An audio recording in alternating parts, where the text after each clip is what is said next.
اعوذ باللہ من الشیطان الرجیم بسم اللہ الرحمن الرحیم الصلاۃ والسلام علیک یا سیدی یا رسول اللہ الصلاۃ والسلام علیک یا سیدی یا حبیب اللہ الصلاۃ والسلام علیک یا سیدی یا شفیع المذنبین وعلی آلک و اصحابک یا سیدی یا رحمت للعالمین۔ الہدایہ قرآن کلاس میں دورہ قرآنی انسائکلوپیڈیا میں تمام شرکائے کلاس کو دوستوں کو خوش آمدید۔ آج ہم بحمد اللہ تعالی قرآن انسائکلوپیڈیا کے دوسرے موضوع الایمان باللہ تعالی کے تحت آنے والے موضوعات میں موضوع نمبر 12 لا الہ الا اللہ، یعنی اللہ تعالیٰ کے سوا، جس میں اللہ رب العزت کی بارگاہ اقدس سے اللہ کے کلام میں اس بات کی وضاحت فرمائی گئی ہے کہ لائق عبادت صرف ایک خدا ہے اور وہ اللہ ہے۔ اور وہ لائق عبادت کیوں ہے؟ اس لیے کہ وہ خالق کائنات بھی ہے، مالک کائنات بھی ہے، رازق کائنات بھی ہے، رب العالمین ہے۔ تو جو رب العالمین ہے، اس ناطے سے اس کی عبادت وہی عبادت کے لائق ہے کہ اس نے سارے جہانوں کو پیدا کیا ہے۔ تو وہ مالک بھی ہے، خالق بھی ہے، رازق بھی ہے۔ اپنی ان صفات کے باعث وہ لائق عبادت ہے۔ اور عبادت کا مفہوم کیا ہے؟ کہ اللہ کا شکر ادا کرنا۔ عبادت کا مطلب ہے اللہ تعالیٰ کا، اپنے مالک کا، اپنے خالق کا، اپنے رازق کا ہر اس نعمت پر شکر ادا کرنا جو اس نے ہمیں عطا فرمائی ہے۔ ہمیں پیدا فرمایا، پھر ہمیں اپنی حفاظت میں لیا، پھر ہماری زندگی کے سامان اور اسباب اس نے ہمیں بھرپور عطا فرمائے کہ جن میں کوئی کمی بھی، کوئی خلل کبھی بھی نظر نہیں آتا۔ اور پھر اس نے اس زندگی کو گزارنے کے لیے ہمیں تنہا نہیں چھوڑا بلکہ ہمارے جوڑے بنائے، اور تخلیق انسانیت کا اتنا ایک خوبصورت انداز جو ہے وہ چلایا کہ اس پر بھی جتنا شکر ادا کریں کم ہے۔ تو عبادت اصل میں کیا ہے کہ شکر کرنا عبادت ہے، اللہ کا شکر کرنا عبادت ہے، اور عبادت کرنا ہی اللہ کا شکر ہے۔ یعنی جب ہم اللہ تعالیٰ کی عبادت کرتے ہیں تو اصل میں اللہ رب العزت کا شکر ادا ہوتا ہے۔ اسی لیے اللہ پاک نے ہمارے اوپر 5 وقت کی نماز فرض فرمائی، اور پھر فرما دیا کہ 5 وقت کی نماز میں صرف 2-2.5 گھنٹے 24 گھنٹے میں خرچ کرو گے تو تمہارے سارے دن کا شکر ادا کرنا قبول فرما لوں گا۔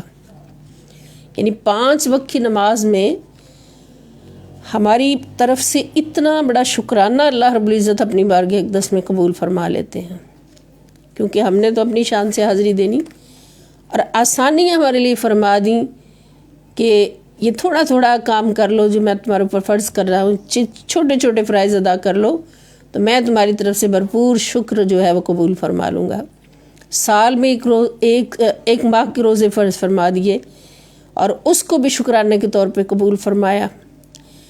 زندگی میں ایک حج صاحب استطاعت پر فرض فرما دیا، اس کو بھی شکرانے کے طور پہ قبول فرمایا۔ تو یہ ساری عبادات جو ہیں یہ بھی شکرانہ ہے اللہ تعالیٰ کا، اس کی عطاؤں پر، اس کے رب ہونے پر، اس کے خالق ہونے پر، اس کے مالک ہونے پر، اور اس کے رازق ہونے پر۔ اور پھر اللہ رب العزت کے پیارے حبیب صلی اللہ تعالیٰ علیہ وآلہ وسلم سچے نبی فرماتے ہیں کہ من لم یشکر الناس لم یشکر اللہ، کہ جو انسانوں کا شکر ادا نہیں کرتا، اللہ کے بندوں کا شکریہ ادا نہیں کرتا، کہ اللہ کے بندے جب اس کو کچھ دیتے ہیں ان کا شکر ادا نہیں کرتا تو اللہ کا شکر ادا نہیں کرتا، تو اس سے ہمیں کیا سمجھ آئی کہ انسان کا شکریہ ادا کرنا بھی اللہ کا شکر ہے، اللہ کا شکر ادا کرنا ہے۔ اور جب ہم کسی انسان کا بھی شکریہ ادا کرتے ہیں، وہ ہمیں کچھ چیز دیتا ہے، کوئی ہمیں نوازتا ہے، دیالو ہوتا ہے، ہم اس کا شکریہ ادا کرتے ہیں، تو اللہ پاک فرماتے ہیں کہ یہ میرا ہی شکر ادا کرتے ہیں۔ اور جب اللہ کا شکر ادا کرتے ہیں تو پھر کیا ہوتا ہے کہ وہ اللہ کی عبادت بن جاتا ہے۔ اللہ کا شکر کرنا اللہ تعالیٰ کی عبادت ہے، اس لیے کہ جب بندہ کسی کو عطا کرتا ہے تو وہ اللہ کی عطا سے ہی عطا کرتا ہے، بندہ خود کسی کو کچھ نہیں دے سکتا، اللہ رب العزت نے اس کو عطا کیا ہوتا ہے، وہ آگے اللہ کی توفیق سے عطا کرتا ہے۔ اس لیے اللہ پاک نے جو عطا کرنے والے ہیں ان کو بھی رب فرمایا ہے، خود رب حقیقی ہے، اور جن کو عطا کرنے پہ ڈیوٹی لگائی ہے دنیا میں ان کو بھی رب فرمایا ہے، لیکن وہ رب حقیقی نہیں ہے، وہ رب مجازی ہیں۔ جیسے والدین کو اللہ پاک نے رب کہا، جب والدین کے لیے دعا کا حکم دیا تو کن الفاظ نے فرمایا کہ دعا کیا کرو رب ارحمہما کما ربیانی صغیرہ، ربی اے میرے رب ارحمہما میرے والدین پہ رحم فرما، کما جس طرح ربیا وہ رب بن گئے تھے، نی میرے ربیا انہوں نے ربوبیت کی، دونوں نے، نی میری، صغیرہ بچپن میں، جس طرح انہوں نے بچپن میں مجھے پالا، یعنی رب کس کو کہتے ہیں؟ پیدا کر کے پالنے والے کو۔ تو پیدا کرنے والا تو خدا ہے حقیقتاً، لیکن وسیلہ کون ہے؟ والدین ہیں۔ والدین نے پیدا کیا، پھر پالا بچپن میں، اتنے پیار محبت سے اپنی گودوں میں اٹھا اٹھا کے اور چوم چوم کے پالا، تو اللہ پاک نے والدین کو بھی رب فرما دیا کہ یہ بھی تمہارے رب ہیں۔ پھر ایک استاد ہے، استاد علم دیتا ہے، استاد ایک انسان بناتا ہے، اعلیٰ انسان بناتا ہے، تو اس کو بھی رب کہا جاتا ہے کہ اس نے علم دیا ہے، اور یہ بھی دیالو ہے، دینے والا ہے کچھ نہ کچھ۔ پھر بادشاہ وقت ہے، حضرت یوسف علیہ السلام نے عزیز مصر کے بارے میں کیا کہا تھا کہ جب اس کی بیوی نے حضرت یوسف علیہ السلام کو دعوت دی اپنی طرف، تو آپ نے کیا فرمایا تھا کہ تیرا شوہر جو ہے وہ میرا رب ہے، ان ربی احسن مثوایا، کہ بادشاہ جو ہے وہ اس نے مجھے، ان ربی بے شک وہ میرا رب ہے۔ اب وہ رب حقیقی تو نہیں فرمایا تھا، مجازی رب ہے، اس نے مجھے میری پرورش کی ہے، اس کے پاس میں پرورش پایا ہوں، اس نے میری تربیت کی ہے، احسن مثوایا، اور مجھے بہت اچھا ٹھکانہ دیا ہے، تو کیا میں اس کے ساتھ غداری کروں، بے وفائی کروں؟ تو بادشاہ وقت کو بھی قرآن کے حوالے سے کہ بادشاہ وقت کو بھی رب کہا جاتا ہے، اس لیے کہ وہ بھی عطا کرنے والا ہوتا ہے۔ اگر ایسا بادشاہ ہو جو لوٹنے والا اور کرپٹ بادشاہ ہو، وہ رب نہیں ہو سکتا۔ تو رب کس لیے کہا کہ وہ بھی عطا کرنے والا ہے، اور اللہ کی عطا سے عطا کرنے والا، تو اس لیے ان ہستیوں کا شکر ادا کرنا، اصل میں اللہ کا شکر ادا کرنا ہے کہ یہ ہستیاں بھی اللہ پاک نے عطا فرمائی ہیں، اور ان کو دینے کی توفیق بھی اللہ تعالیٰ نے دی۔ اور پھر جب ان ہستیوں کا ہم اپنے والدین کا شکریہ ادا کرتے ہیں، ان کے لیے دعا کرتے ہیں، اپنے استاد کا شکریہ ادا کرتے ہیں، بادشاہ وقت، خلیفہ وقت اگر بہت اعلیٰ ہو، دیالو ہو، عطا کرنے والا ہو، تو اس کا شکریہ ادا کرتے ہیں، تو یہ بھی اللہ کا شکر ہو جاتا ہے۔ اور جب اللہ تعالیٰ کا شکر ادا کرتا ہے بندہ، تو پھر شکر کرنا عبادت ہے، اللہ کی عبادت ہے۔ اور اللہ پاک اس پہ وعدہ فرماتے ہیں کہ لَإِن شَكَرْتُمْ لَأَزِيدَنَّكُمْ، کیا میرے بندے جب تو میری نعمتوں کا شکر ادا کرتا ہے، لَأَزِيدَنَّكُمْ، تو ہم ضرور بر ضرور اس میں اضافہ کر دیتے ہیں، نعمتوں کی عطاؤں میں اضافہ کر دیتے ہیں۔ وَلَئِن كَفَرْتُمْ، اور اگر تو کفران نعمت کرتا ہے۔ اب یہاں سے ہمیں پتہ چلتا ہے کہ شکرانہ نعمت کیا ہے، شکرانہ نعمت کیا ہے، کہ ہم اللہ رب العزت کی بارگاہ میں جھکیں، اس کی بندگی کا حق ادا کریں، اس کی عبادت کا حق ادا کریں، اس کے ذکر کا، اس کی حمد و توصیف کا حق ادا کریں، تو یہ شکر ہے۔ اور جب ہم شکر ہے اور جب ناشکری کرتے ہیں، لئن ولئن کفرتم، اور اگر تم ناشکری کرو گے، ان عذابی لشدید، تو بے شک میرا عذاب بہت سخت ہے۔ اللہ پاک فرماتے ہیں تو چونکہ ناشکری میں عبادت نہیں ہوتی، ناشکری میں عبادت سے، بندگی سے بھی انکار ہوتا ہے، تکبر ہوتا ہے، نافرمانی ہوتی ہے، اور وہ نعمت جو اللہ پاک نے عطا فرمائی اس کا اقرار نہیں ہوتا، زبان یا دل یا کوئی بھی ایکشن یہ ظاہر نہیں کرتا کہ یہ نعمت اللہ پاک نے مجھے عطا فرمائی ہے، تو اس پر میں اس کا شکر ادا کروں، تو وہ پھر کفران نعمت ہو جاتا ہے۔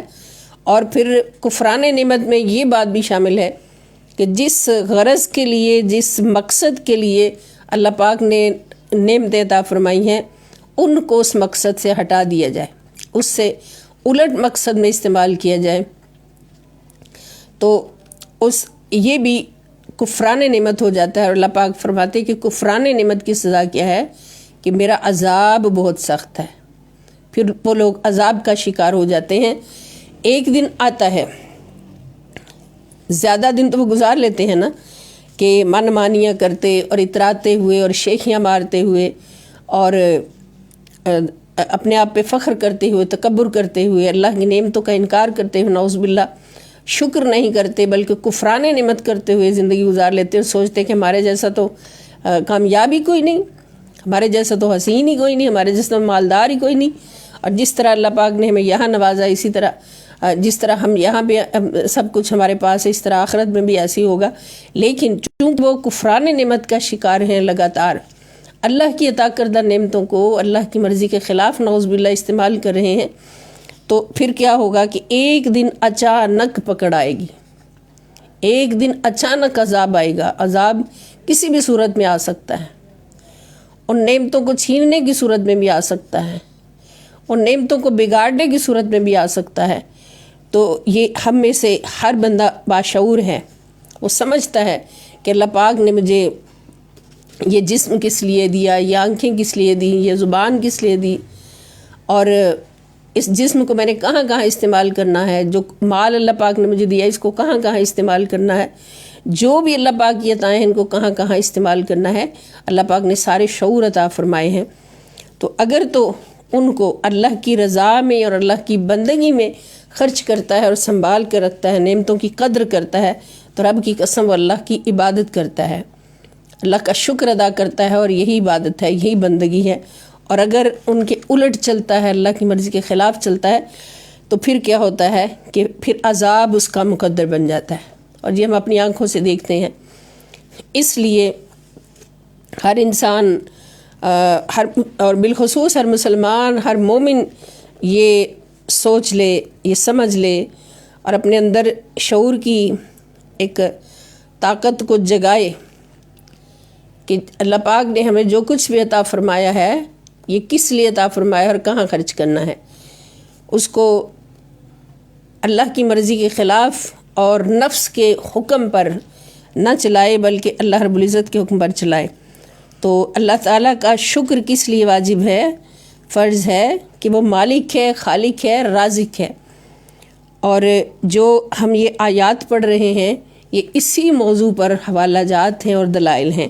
تو آج ہم حوالہ نمبر 24 لا الہ الا اللہ کے تحت حوالہ نمبر 24 پڑھیں گے، اور یہی موضوع جو ہے ہم پڑھ رہے ہیں یہ اللہ تعالیٰ پر ایمان کی بنیاد ہے، الایمان باللہ تعالیٰ پر کی بنیاد ہے۔ تو یہ سورۃ الزمر ہے، سورۃ نمبر 39 آیت نمبر 6۔ اللہ پاک ارشاد فرماتے ہیں کہ خلقکم من نفس واحدۃ، خلق اللہ نے پیدا کیا، کم تمہیں، من سے، نفس واحدۃ ایک حیاتیاتی خلیہ سے، نفس خلیہ، حیاتیاتی خلیہ، واحدہ ایک، یعنی ایک ہی حیاتیاتی خلیہ سے تمہیں پیدا کیا، ثم پھر جعل بنایا، منہا اسی سے، زوجہا اس کا جوڑ، یعنی اسی سے اس کا جوڑ بنایا، مذکر پیدا کیا پھر اسی سے اس کا مؤنث بنایا، وانزل، یعنی یہ اللہ رب العزت کی